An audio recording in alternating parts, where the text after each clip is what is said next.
All right, y'all, let's talk about this one real quick. This was a real quick one. Juliana Velasquez taking on late replacement Ekaterina Shakalova. Now, first off, I got to say, this was kind of a weird replacement. As y'all know, Tyler Santos had to pull out of the tournament for whatever reason. I don't know why. But yeah, she pulled out and they had to find somebody, right? Of course. And I thought they would have maybe gotten like an active flyweight like Samiko Inaba, D. Begley, one of these fighters that they signed. What's her name? Cornelia Holm. Any of these fighters. I thought they would do any flyweight in there. Alima Lame, I don't know. Any of those fighters, right? But instead, they choose a part-time featherweight, part-time bantamweight, Shakalova. So when I heard that, I was like, I don't know, man. Like, is she gonna be able to make this weight? Is she even close to this weight?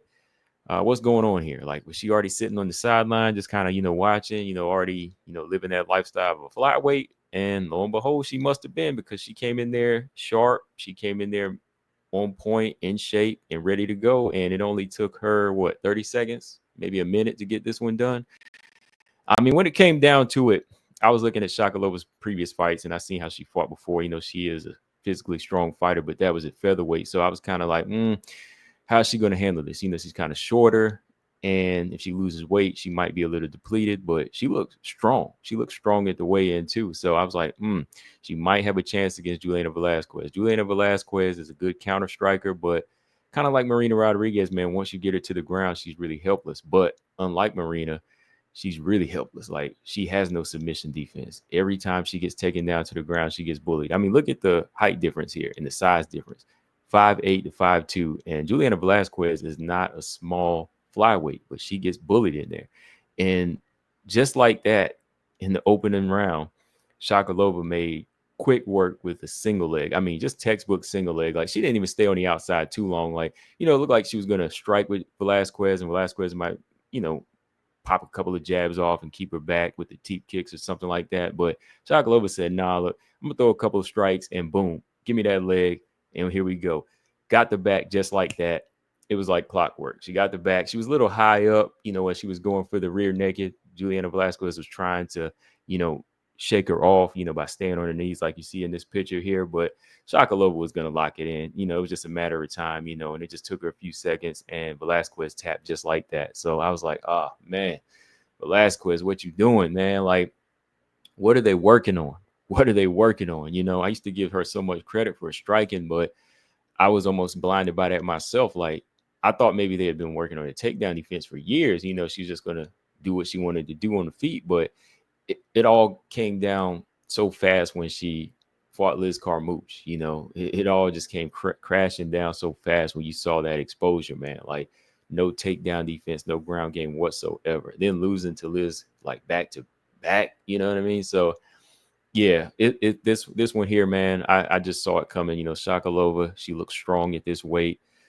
She had a little celebration up in there eating her cinnamon roll and everything. So I guess she was just saying that, hey, she was glad to, put them pounds back on. But hey, man, like Shakalova, she might be a problem.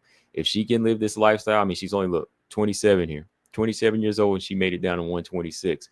If she can stick this out, which she should be able to, because, like I said, she's kind of short. I know she's kind of thick, but if she's able to take some of the pounds off, she could be a physically strong flyweight, and if she does it the right way, she'll be strong. So moving forward for round 2, she's going to be taking on Jenna Bishop, and that's going to be a good fight.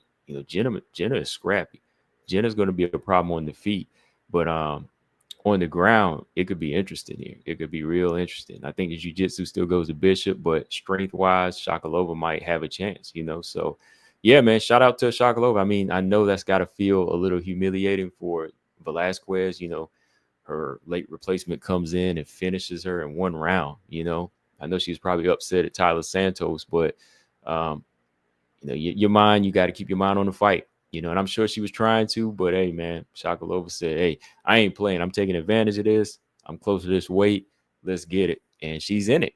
So got to give her a lot of credit too. Shakalova said, hey, I can be a featherweight. I can be a flyweight. Big change, but she did it. So Jenna versus Shakalova. Who do y'all got in that one? What do you think for Velasquez moving on from here? I mean, I would say she's on a chopping block, but, they do put the losers against the losers in PFL. So they'll always have some fights coming up for them, so there's always a couple more paydays. But at 38 years old, I I don't know, man. Go to ONE FC, try some things over there, maybe some more Thai fights. But I just don't think that Velasquez is really evolving as an MMA fighter. Something I've been talking about lately. It's been coming up because you're seeing fighters retire, and then you're seeing fighters prosper like this. So we'll see, y'all. But yeah, check this one out, y'all. If y'all missed it, what do y'all think happens from here? Combo Breaker 99. I'm out. Subscribe. Peace.